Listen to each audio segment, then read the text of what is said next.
Welcome back to Range Anxiety TV, and today we're going to discuss my and your favourite, judging by the views and comments and spittleflake tirades that I get.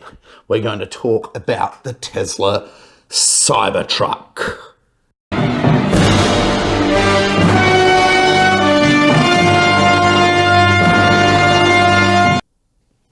Now, it's nearly been a year. It's coming up a year since the release. It's gone fast, hasn't it? You know, the truck they said had never be made and was just a sideshow and a stunt and whatever else. And, you know, things have changed. Cybertruck, in that short time, has come to the point now it is turning a profit in 12 months from the date of first deliveries, which is pretty much unheard of in the car game.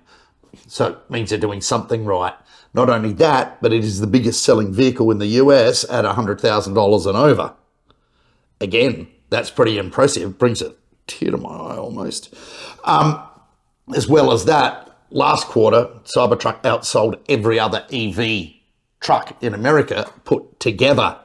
So when you're reading stuff online, nobody wants it, nobody's buying it, it doesn't work. Absolute bullshit. However, that has not stopped the media. They have not let up. For example, did you know this is the 5th recall for the Cybertruck? 27,000 vehicles, which is the production obviously so far, have been recalled for the 5th time due to a major problem that is going to kill you. And, you know, I'm crying about it. Actually, you know what it is? When you select reverse, the delay for the reverse camera to come on was considered too long by, 0.25 of a second or something. So rather than drive your Cybertruck back to your local Tesla dealer, of course you're getting over-the-air software update that just installs when you're asleep at home and the car's in the garage. Pretty crazy, huh? But it's a recall, and it's media, and it's hate, and it's polarizing. More on that later, but that's what Cybertruck is all about. I mean, there are so many good things about the product that get lost in the white noise on it. Like, for example, the panels that you can't dent. And the glass, throw one of these at it, you won't break it. Have a look at this hail storm comparison. Cybertruck versus a poor old Jeep. And they both got hit by golf ball sized hail. And look at one and look at the other. I think there was a couple of marks in the rear tonneau cover of the Cybertruck that I don't have a picture of, but the Jeep was essentially totaled. Big difference, huh? So, we all know that the body is just a fantastic thing in terms of its strength. You might not like the look of it. Some people don't eat broccoli. Some people don't eat oysters. It doesn't necessarily mean they're bad. It just means that you've got really shit taste. Get it? You laugh. But let's have a look at some of the things that make this car revolutionary. For example, the four-wheel drive-by-wire steering. Now have a look at it in action in a car park. It's bloody amazing stuff, isn't it?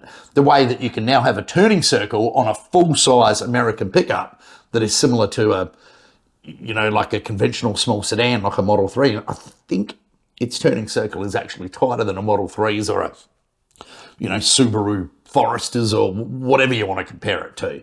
It's bloody amazing. And you can see from Tesla's actual tech video themselves, they talk about how at low speeds, the wheels go the opposite direction and, how it all transforms over in high speed to make the car just feel nimble and light like a sports car. Again, I've only got to take this from my friends and associates that have driven them because I don't have mine yet. Someone's too busy worrying about carrying on about the election to get me my Cybertruck, which I don't like, so get it over here soon.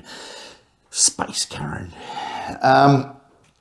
Part of the reason they can do like a big system, four-wheel drive-by-wire, no steering column connected steering like that, is the 48-volt architecture of the car. Forget about this 12-volt rubbish. That was old in the 60s and 70s, yet manufacturers still kept using it because of their ancient, outdated supply lines. 48 volt means something really important for a modern car. It means you can use Ethernet and a communication one single wire ring that runs around the vehicle, or pretty much that. So if you have a look at a conventional wiring loom in a car, like from a 2024 car, have a look at that. A lot of wires there. Now have a look at Cybertruck. You reduce the amount of wiring, the amount of weight by, I think it's over or nearly 3/4. It's a massive amount of weight and complexity saving, which then pays off in reliability. So not that stupid really after all, is it? You know, and again, people were all messed up out of shape that it came. Cybertruck came with quite a small 124 to 126 kilowatt hour battery pack, saying, oh, it doesn't have enough range, it doesn't charge fast enough, my 9-ton Hummer can go further. And well, weight begets weight, and the bigger the battery, the less efficient you become. But what Tesla have done is over this 12 months, or nearly 12 months, they've actually changed the control software to make it charge faster, to give it industry-leading charge rates, and they've also squeezed the lemon to make it more efficient so you can go further per charge. I mean, we're talking like 500 plus kilometres for a charge unladen. I mean, it's pretty impressive range. And also you can see from the tweet that we've put here that Wes Morrell, the lead engineer from the Cybertruck program, says that the pack is only about half full. Now, I don't know if it means they can extend it, but that means there's probably room for 170 or 180 kilowatt hours with a bit more weight in that pack, which will give the Cybertruck a genuine 700 kilometres, 750 of range, which, I mean, what more would you want? Sure, that gets depleted pretty fast when you're towing, but if you could be towing 3 tonne and get 300 kilometres of range, that would be up there with anything else, particularly in the States where there's a super fast supercharger network that charges them in no time with pull through for trailers and what have you.